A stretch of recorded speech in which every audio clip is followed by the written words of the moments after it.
Сагатыр штону эпидемиологуну аварнырма уажжау нижа хошайчамала амарынчындол мачибаха удонынымыз убира.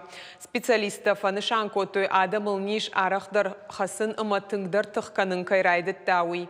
Республика хисауады шардары хадивак Александр Реутов уйфадыл жақта якуды. Говорить о смертности всегда непросто, потому что за этим это жизни людей, и жизни людей оборвались.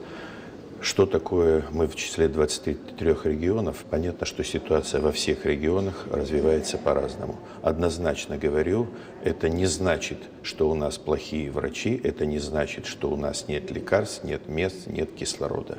Статистические показатели всегда имеют какие-то объяснения. Значит, средний показатель по Российской Федерации 4,3%. В Северной Осетии на сегодня он 6%. Самые плохие показатели – это более 8. Но цифра нас не просто не успокаивает, а цифра нас тревожит и заставляет работать. Из чего складывается летальность, вот эти цифры, чтобы было понятно. Значит, первое – когда пациент обратился к врачу.